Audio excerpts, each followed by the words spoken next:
The wind rolled across the dry earth, carrying with it the smell of dust, sage, and faraway wood smoke. The sun was dipping low over the sandstone cliffs, painting the sky with streaks of fire and rose. It was the kind of evening when a hush seemed to fall over the land, when even the cicadas paused their song as if listening to something about to happen. In that quiet, the land breathed stories of survival, of hunger, of men and women bound by blood or torn apart by it, stories whispered in the canyons and echoed across the plains. And tonight, one such story was about to unfold, at the edge of a small frontier village, the kind of place where clapboard houses leaned tiredly against. The wind and lanterns burned through the night to ward off shadows. A woman stood with her hands trembling against her apron. She had been waiting, though she told herself she hadn't. She had been fearing, though she whispered prayers to keep the fear away. And when she finally saw him, his tall frame cutting through the dust, his long black hair bound behind him, his eyes sharp and unreadable, her knees nearly buckled. He had not been here in years. His people called him warrior. Her people called him savage. Yet to her, he was something far more dangerous than either. He was the memory she had buried, the wound she never let herself touch, the choice she once made that could not be undone. Now here he was again, standing only a few steps away, his jaw set like carved stone, his chest rising and falling with something fierce inside him. The children in the street froze when they saw him. Mothers pulled their little ones close, whispers spreading fast as wildfire. The sight of an Apache stepping into the heart of their town stirred both fear and fascination. But the woman's eyes were not on the town. They were on the man who stopped just short of her doorstep, that boy. His voice came low, edged with a growl that came from somewhere deep in his chest. The words seemed to shake the very air between them. "My son?" She flinched, though she had prepared herself for this moment every day for the past 7 years. The question, no. The accusation was one she had always known would come. Her lips parted, but the words caught in her throat. Behind her, through the window of her home, a small boy's laughter rang out, light and innocent, spilling into the evening air like a bell that could not be silenced. The man's eyes flickered toward the sound, and something in him tightened. He was a warrior, yes, but there was something else there too. Something almost hidden, a flicker of longing, of recognition, of pain. She drew a breath, steadying herself. Her voice was barely a whisper, but it carried across the silence between them. "Do you believe he carries your blood?" For a moment, everything seemed to stop. The town, the air, even the earth beneath their feet. The man's eyes narrowed, studying her face as if searching for lies, for weakness, for some answer that was not wrapped in mystery. His hand curled into a fist at his side, knuckles white. But he did not step forward. She held his gaze, though her heart pounded against her ribs so hard she feared he might hear it. She remembered another time, another night, when the world seemed just as still, when choices had been made beneath the shadow of these same cliffs. Choices that had led to this moment. Choices she had never confessed aloud behind him. The cliffs loomed crimson and vast, as though the land itself were listening, waiting for his answer, for hers. The evening wind tugged at her hair and whipped the dust between them, carrying with it the sound of hoofbeats from the far side of town. Somewhere a dog barked, breaking the silence, but neither of them moved. Her question hung there, fragile and sharp as a blade. Did he believe it? Did he dare? And if he did, what then? The man's lips pressed into a thin line, and his chest rose once more. His answer did not come not yet. It waited in the tension, in the space between his clenched fist and her trembling hands, in the shadow of the boy's laughter that seemed to echo again from inside the house. And just as the silence threatened to break, a voice from down the street called her name. Urgent. Warning. The kind of voice that carried more than worry it, carried danger. The Apache's gaze flicked past her shoulder, toward the sound, his jaw tightening, his body shifting as if ready for a fight. She turned to, her heart sinking, because she knew that whatever storm was about to break upon their quiet town, it was coming fast and it would not wait for the answer she had asked. Yet the question lingered. like a brand on their skin, like fire smoldering in the dry grass. That boy, his son. The answer, unspoken, waited in the gathering dust of the twilight. The sound of his name called again down the street lingered in the air, sharp against the quiet. The woman felt her stomach twist as she turned her head slightly, her eyes straining to catch sight of who had spoken. It was the storekeeper's boy, running hard with dust rising behind his boots, waving his arms as if the whole town should be alarmed. His voice cracked as he shouted again, the echo carrying between the wooden buildings and out across the open fields.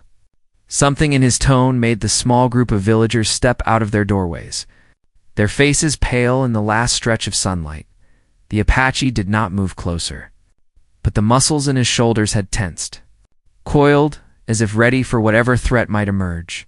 His gaze darted between the boy's warning cry and the woman in front of him. The silence in his stance was more dangerous than any raised weapon. She felt it pressing on her, weighing heavy, like the air before a thunderstorm breaks. Behind her, inside the house, her son's laughter had faded.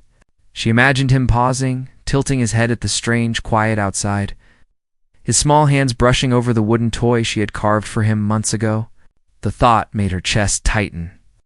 She wanted to keep him hidden, wanted to close the door and bar it against every eye that might see too much. But it was too late now. The man before her had already heard that laugh, already seen the flicker of curiosity in her eyes when she answered him. The townsfolk shifted uneasily, whispering to one another. Few dared to step forward, but she could feel their judgment crawling along her back. In a place this small, secrets did not remain secrets for long.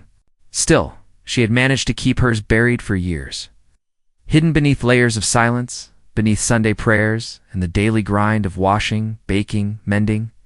Yet the truth had a way of rising like water pushing through dry earth. The Apache's eyes lingered on her, searching. He looked like a man caught between two fires, one burning with pride, the other with doubt. His people and hers had long lived with a wall of blood and distrust between them. She remembered the raids, the smoke, the hushed voices around church gatherings where men spat his people's name like it was poison. But she remembered other things too, things she did not speak of. Nights when the desert sky spread endless above her, and she had seen him not as an enemy, but as a man of the earth, fierce and alive in a way that frightened her because she understood it too well. The storekeeper's boy finally reached them, bent over, gasping for breath. He pointed down the main road, eyes wide, words tumbling out between gulps of air. Riders, dust clouds, trouble. His warning fell heavy, stirring the already unsettled crowd. Some of the men gripped their rifles tighter, though none had raised them yet. The woman's heart sank. Trouble always seemed to find its way here, drawn like iron to a place already tense with unspoken truths. The Apache's gaze lifted to the horizon, where the boy's trembling hand pointed. He saw the dust rising, the faint outline of riders pushing hard toward town. His jaw tightened, and for the briefest moment, he looked at her again, not with anger, but with something closer to resolve. She wondered if he had come only for answers, or if fate had driven him back on this very night. Just when danger crept near, the woman's fingers pressed harder against her apron, her knuckles pale. She wanted to tell him to leave, to vanish back into the canyons before the men of the town decided he was part of the trouble galloping toward them. Yet her voice caught. The question he had asked still burned between them, the one she had not answered. The one that refused to vanish, no matter how much she wished it would. Her son's small face flashed before her eyes. His curious eyes the same shape, the same intensity, as the man now standing at her door. She had always seen it, though she forced herself to deny it. And now she knew he saw it too. The riders were drawing closer. The pounding of hooves carried through the ground, rattling the glass in her windows. The townsfolk braced, some backing toward the safety of their homes, others raising their rifles. The church bell clanged once, uncertain, before falling silent again. The Apache did not step back. His stance was solid, unyielding, though his eyes had narrowed with focus. He had known danger all his life, had met it in battle and in hunger, in betrayal, and in the long miles of wandering. But this danger was different. This one pressed against a truth he had not yet spoken, a a truth that threatened to bind him to the woman trembling before him. The boy inside the house called out, his voice high and clear, breaking through the noise of hooves and murmurs. He called for his mother, asking why everyone outside was so quiet. The sound struck them both, and she felt her throat close. The Apache's eyes darkened, his breath heavy, his chest rising as though he had been struck. The riders slowed as they reached the edge of the village, their shapes clearer now in the fading light. Dust swirled around them, and the smell of sweat and leather filled the air. No one spoke. The only sound was the wind whispering through the canyon walls and the uneasy shuffle of boots on wooden planks. She knew this was only the beginning.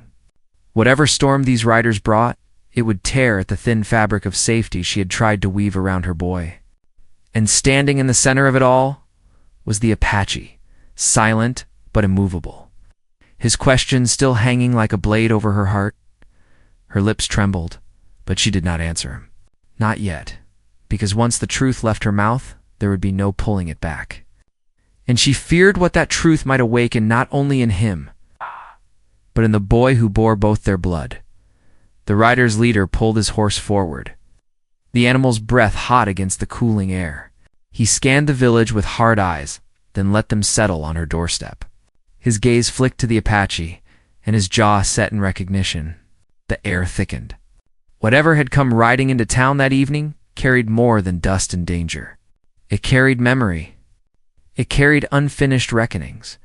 The boy inside the house pressed his face to the window pane, watching, unaware of the storm he was at the heart of, and the woman stood frozen. Her heart split between the fear of the riders, the weight of the town's judgment, and the gaze of the man who might be her son's father. The question still echoed, sharper now than before. That boy? My son? The wind howled through the canyon, as though the land itself was waiting for the answer. The riders reined in their horses at the edge of the village, their arrival stirring the dust until the whole street seemed to choke on it. The animals snorted and stamped, restless, and the men on their backs carried themselves with a harsh authority that set the townsfolk on edge. Their leader, broad-shouldered and grim-faced, scanned the streets slowly, his eyes sharp as if he were weighing every soul who dared meet his stare. When his gaze found the Apache standing tall near the woman's doorstep, his mouth curled, though whether it was in recognition or disdain was unclear. The silence stretched long. The villagers shuffled nervously, their whispers growing into a low hum that echoed off wooden walls. The storekeeper himself pushed through the small crowd, his face pale as he muttered about trouble coming to settle scores, about debts never forgotten. The woman's heart thudded in her chest, louder than the hooves, louder than the murmurs. She felt exposed, like the entire town could see the truth beating beneath her ribs. The Apache stood unyielding, his dark eyes fixed not on the villagers, but on the men who had just arrived. His body was tense, as if he already knew what storm these riders carried with them. The woman's breath caught when she noticed how his hand hovered near the knife at his belt. He hadn't drawn it, but the readiness was there, coiled in the set of his shoulders and the quiet weight of his stance. The boy inside pressed his palms to the window, his eyes wide as he tried to catch sight of the commotion. His voice rang again, asking his mother what was happening, why everyone seemed so still. She dared not turn her head. Her fear wasn't just for the strangers or for the Apache at her door, it was for what the boy might learn too soon. For what he might see in a glance, in a word spoken at the wrong moment. The rider's leader finally spoke, his voice carrying like iron over stone. He asked about stolen cattle, about missing supplies from wagons that had never reached their destinations. His words were clipped, deliberate, accusing. The villagers shifted, eyes darting uneasily toward the Apache, as if his very presence made him guilty. It didn't matter that he had just arrived. Old grudges painted him in the darkest light.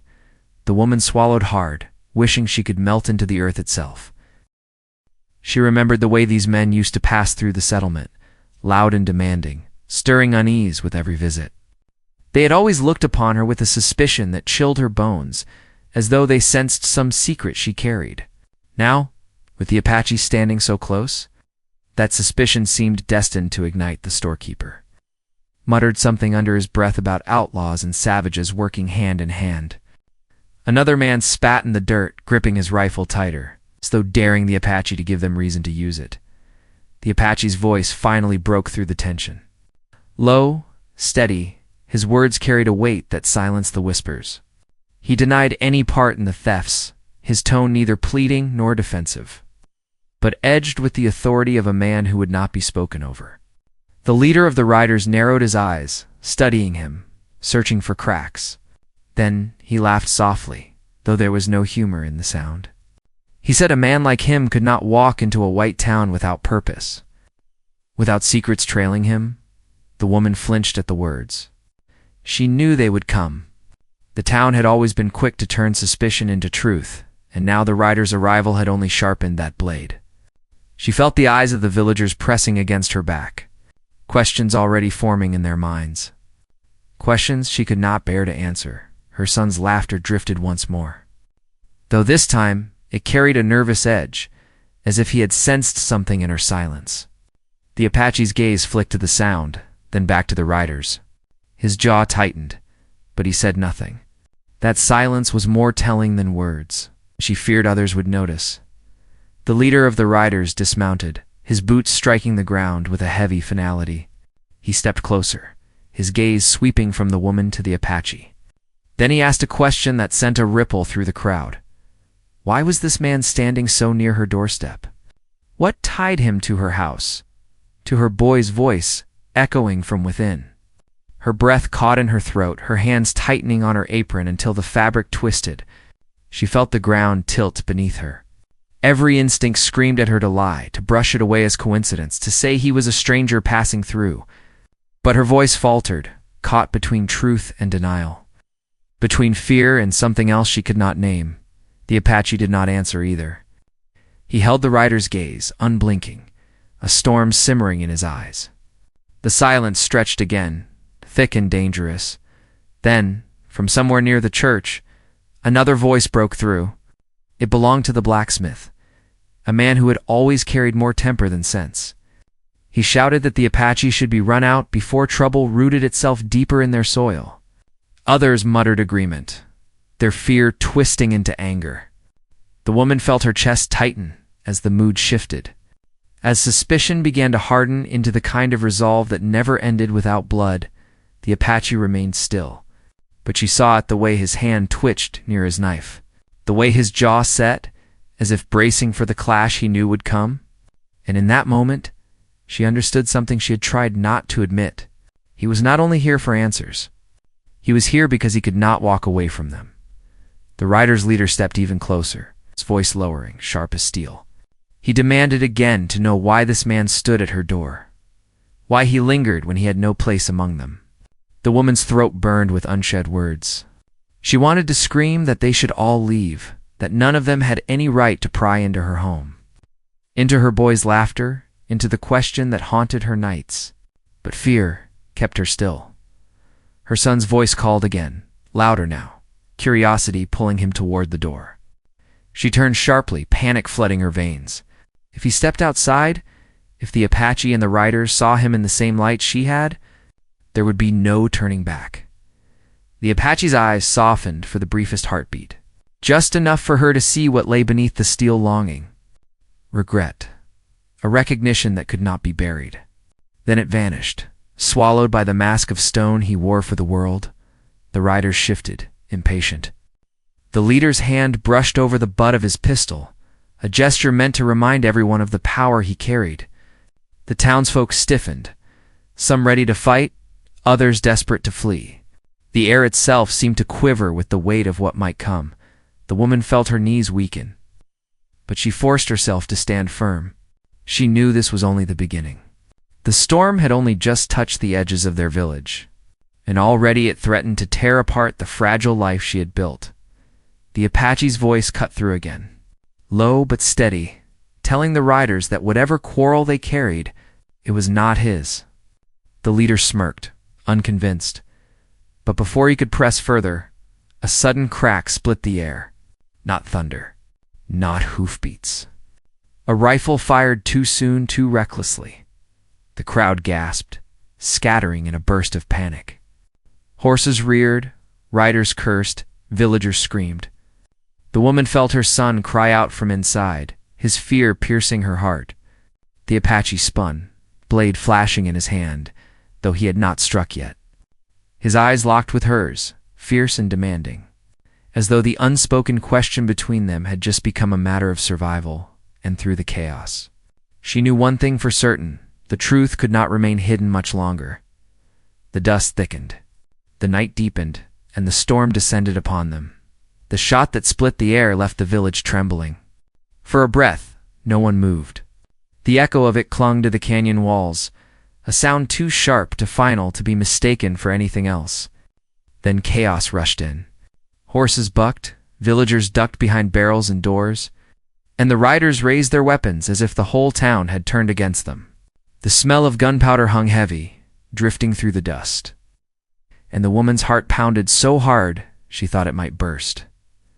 The Apache did not flinch. His blade glinted in the dying light, ready but not yet stained. His gaze swept the crowd, searching for the fool who had fired. The blacksmith stood stiff at the edge of the street, rifle barrels smoking faintly in his trembling hands. His face was pale, his anger drained into fear the instant he realized what he had done. The crowd's muttering turned sharp, quick, and dangerous. All it would take was another crack, another mistake. Blood would run through the dirt road that cut the village in two. The woman pressed a hand to her chest, trying to calm the storm inside her. Behind her, she could hear her boy crying out, frightened now instead of curious. She wanted to run to him, to gather him close, but her legs felt locked in place. The Apache's eyes met hers for a fraction of a second, an unspoken warning, or perhaps a plea. Stay where you are. Don't move. The leader of the riders pulled his pistol, his voice barking over the noise, demanding calm but offering none himself. He shouted that no one leave, that no one hide. His tone carried the weight of authority, but it also stank of fear. He was not in control anymore. The blacksmith stammered excuses, saying the gun went off by mistake, that he hadn't meant to. But no one listened. The riders tightened their reins, suspicion clouding every face. And the townsfolk's eyes cut again toward the Apache, as if he had somehow pulled the trigger himself. The Apache's chest rose slowly, steady as the desert wind. He sheathed his knife but stood firm, his silence speaking louder than the accusations flying around him. He had lived long enough to know how fast blame could turn to fire, and how quickly fire could burn through innocence. He stood as though rooted to the earth, daring any man to make him the villain they already imagined. The woman's boy pressed his face against the window again, his tears streaking his cheeks. He called out for her, his voice high, piercing through the storm. This time, the Apache's head turned sharply, his eyes fixed on the small shadow inside. He did not speak, but something raw, something deep, stirred in his gaze. The woman felt it like a knife, both fear and recognition, both claim and denial.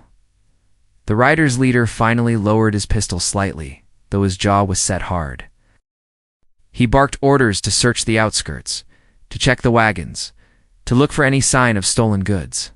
His men scattered reluctantly, their horses restless as they pushed through the narrow streets. The villagers watched with tight lips and narrowed eyes, their whispers growing darker. Some muttered that the Apache had drawn trouble with him, that nothing good ever followed his kind.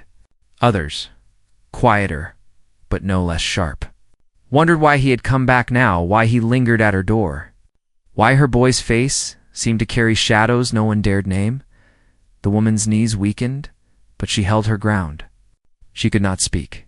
She could not deny. She could only stand as the storm pressed tighter around her. The Apache's eyes flicked back to her, then to the boy's shadow in the window, then to the crowd gathering like wolves.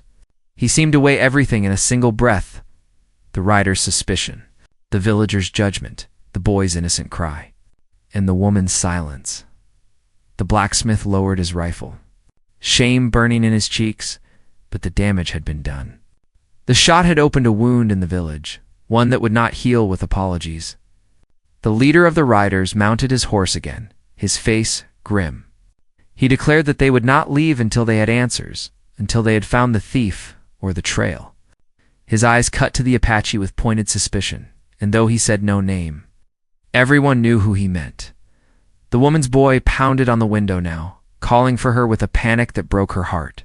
She wanted to run, to tear the door open and hide him away, but she feared the act would draw even more eyes to him. To the truth, she could not let them see. The Apache stepped forward at last, his movements slow but deliberate. The crowd stiffened, rifles lifted, but he raised his empty hands slightly, palms open. His voice carried steady, low, but strong enough for all to hear. He told them he had not come for cattle or wagons, that his people had no need for stolen scraps from their settlements. His tone was calm, but his eyes burned as they swept the faces watching him, daring them to call him liar. The leader of the riders smirked, his lips curling as though he had found amusement in the denial. He spat into the dirt, muttering about men who spoke in half-truths. He pressed further, asking why the Apache had come at dusk, why he stood at a white woman's door, why her boy's voice rang so loud from within.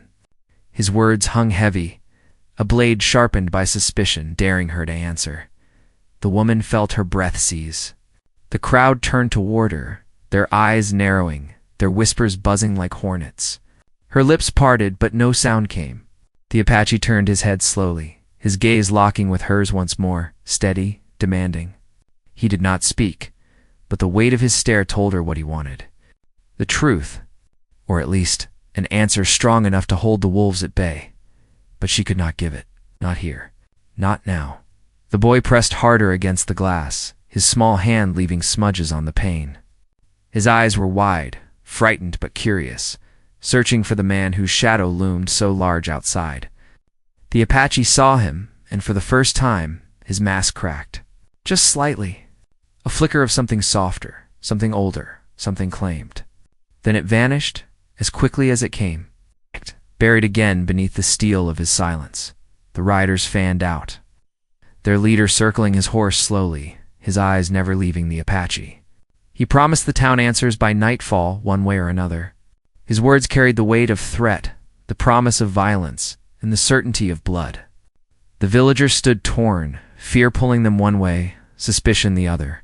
The church bell clanged again, as if the land itself was sounding a warning. The woman felt her heart breaking, because she knew the night ahead would decide everything. The secret she had carried for years could not survive the storm pressing at her door. The Apache's presence, the riders' threats.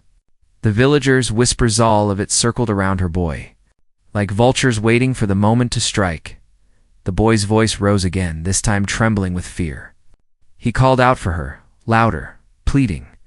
The Apache's chest rose sharply at the sound, his hands tightening at his sides. The woman's breath hitched as she realized he was no longer listening to the riders, no longer watching the crowd. His focus had narrowed to the boy's cry, and in that instant she saw the truth reflected clear in his face. The tension stretched to its breaking point, the air thick enough to choke. The riders shifted, rifles at the ready. The villagers leaned forward, waiting for someone to make the first move. The boy's cry carried through the dust and smoke, pulling at both the woman and the Apache, like a thread stretched to snapping, and then the rider's leader raised his hand. His men lifted their weapons in unison, aiming down the street, ready to force the truth into daylight. The woman's heart pounded so loudly, she thought it might burst through her ribs. The Apache's eyes blazed, his body coiled to strike if the storm broke. The boy pressed his face hard against the glass, wide-eyed and innocent. Caught in the center of a storm he could not yet understand, the night was coming fast. And with it, the moment that would decide everything. The air shook with the weight of unspoken truths, of old grudges, of blood yet unspilled. And still, the question burned in the silence between them. That boy, my son? The answer hovered on the edge of the coming storm, waiting to be torn loose by the first drop of blood. The night fell heavy and swift, covering the village in a shroud of silence broken only by the uneasy creak of saddles and the slow shift of boots on dry earth. The riders had their rifles raised, their leader's arms still held high, signaling a threat that hung sharper than any blade. The townsfolk huddled in the shadows, breathless and tense, as though one wrong word might send the world tumbling into ruin. The woman stood frozen on her doorstep, the wooden boards beneath her feet trembling faintly from her own weight. She could hear her boy's muffled sobs pressing against the glass, his small fists pounding the window, desperate for her comfort. She wanted nothing more than to gather him close, to shield him with her body. But the eyes of the crowd and the riders pinned her in place. Her secret, the one she had guarded for years, threatened to break open under the weight of their stares. The Apache stepped forward at last, his dark silhouette tall against the lantern light spilling from the houses. His hands were still open, though his voice carried a strength that made every man lower his breath to listen. He said the boy was innocent. He said the woman was innocent. He said whatever quarrel the riders carried, whatever thefts they searched for, had nothing to do with her home. His tone was calm, but his eyes burned, as though daring them to argue. The leader's gaze narrowed, his pistol glinting faintly in the dim light. He asked again, with deliberate sharpness, why this man had chosen her door, why this boy's voice rang with such desperation for him to hear. His words cut deeper than rifles ever could, because he spoke the very suspicion that had been lurking in the villagers' hearts. Whispers stirred, low and biting, weaving through the crowd like snakes in tall grass. The woman's chest ached as the truth pressed hard against her lips. She had lived too long in silence, carrying the weight of a choice made years ago beneath the same cliffs that now glowed faintly under moonlight. The boy's face, the Apache's eyes, the whispers of the people, everything converged in this single moment. She could not run from it anymore. Her boy's cry pierced through the air once more, trembling with fear. The Apache's jaw clenched, his chest rising sharp as if he might break the silence himself. But she stepped forward, her hands trembling, her breath ragged. Her voice cracked as she spoke, but it carried clear enough for every ear to hear. She said the boy was hers. She said he was born from a night when bloodshed gave way to something neither hatred nor war could explain. She said the Apache's question was not a lie, not madness, but truth. The words fell like a stone into a still pond, sending ripples through the crowd. Gasps rose, sharp intakes of breath that twisted into murmurs. The rider's leader froze, his pistol lowering slightly as though even he had not expected her to speak it aloud. The boy pressed his face harder against the glass, his wide eyes reflecting the firelight, not understanding the storm of meaning behind the words. The Apache's face did not change at first. He stood like stone, silent, unreadable. But his eyes softened as they met hers, then shifted toward the boy.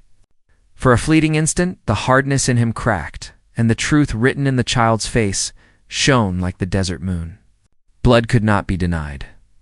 The villagers muttered among themselves, anger tangled with shock. Some sneered about shame, others whispered about sin, but a few fell quiet, struck by the weight of what had been confessed.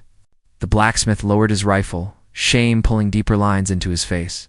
Even he could not spit words fast enough to fill the silence. The rider's leader studied the woman and the Apache for a long moment, then let out a short, humorless laugh. He said her confession meant nothing to him. He said blood ties did not excuse the theft of cattle or the missing wagons. He turned his horse slightly, barking orders to his men to continue their search. But his eyes lingered on the Apache as though he carried doubts he could not voice. The Apache stepped closer to the woman, his presence strong but not threatening. He spoke only once more, saying the boy was not to be touched, not by the riders, not by the townsfolk, not by anyone. His words were not loud, but they carried the weight of command, like the wind shaping stone over centuries. The villagers lowered their eyes, some out of shame, others out of fear. None dared to move against him. The boy finally pushed the door open, his small figure stepping into the night. His cheeks were streaked with tears, his little hands clenched at his sides. He looked first at his mother, then at the tall figure standing near her. His voice was small, trembling as he asked who this man was and why everyone looked at them so strangely. The woman's heart broke because she could not shield him any longer. She knelt, pulling him close, pressing her face against his hair. She whispered that the man before them was part of him, part of who he was, though the words tangled in her throat. The boy's eyes lifted to the Apache, wide and searching. The Apache's gaze softened again, his lips parting as if to speak, but no words came. The silence between them was more powerful than anything spoken. The riders grew restless, their leader urging them to move on. They rode off toward the edge of the village, their lanterns flickering until they vanished into the canyon shadows. The villagers lingered a while longer, but one by one, they too drifted back into their homes, closing doors and shutters. Leaving only the three of them standing in the dust of the street, the woman held her boy tightly. Her eyes meeting the Apache's, there was no anger in his face. Only something deeper, something weathered and unyielding. He stepped closer, resting a hand briefly on the boy's shoulder, a touch light as the wind. Then he withdrew, his gaze lifting toward the cliffs that loomed like silent witnesses to all that had been said. He told her softly that the boy carried both their blood, that it was not something to be hidden or denied. He said the world would not make it easy, that the boy would walk a path between two fires, but he would not walk it alone. The woman felt her chest ache, but also ease, as though the burden she had carried for years had finally been shared. The boy's hand slipped into hers, his small fingers clinging tight. He looked between them, his brow furrowed in the innocent struggle to understand. She kissed his forehead and whispered that all he needed to know, for now, was that he was loved. The Apache nodded once, his eyes lingering on them both. Then he turned toward the canyon. His figure grew smaller as he walked into the night, his steps steady, his shadow stretching long across the dust. The woman watched until he was gone, her heart heavy but strangely lightened. Knowing the truth was no longer chained inside her, the boy pressed close to her side. His questions quiet for now, his eyes heavy with sleep. She carried him inside, lit a single lantern, and rocked him in her arms until his breathing slowed. The village outside was silent again, but not unchanged. Whispers would follow, judgments would linger, but she knew she had faced the storm and spoken what had been unsaid for too long, as the boy drifted into sleep. She stared at the flickering light of the lantern and thought of the Apache walking into the canyon, his figure merging with the land that had shaped him. She knew he would return, not as an enemy, not as a ghost from her past, but as something more. The bond between them had been carved in blood and silence, and now it had been spoken into the open air. The night deepened, calm at last. The storm had passed, leaving behind truth, pain, and a fragile kind of peace. She kissed her boy's hair and whispered that he carried both her strength and his father's fire, that the land itself would know his name one day, and in the silence of that small house, in the quiet of a frontier village that had nearly torn itself apart, a mother and son found rest, their lives forever marked by the words spoken in the dust of the street. That boy, her son, no longer hidden, no longer denied, the truth, at last had found its voice.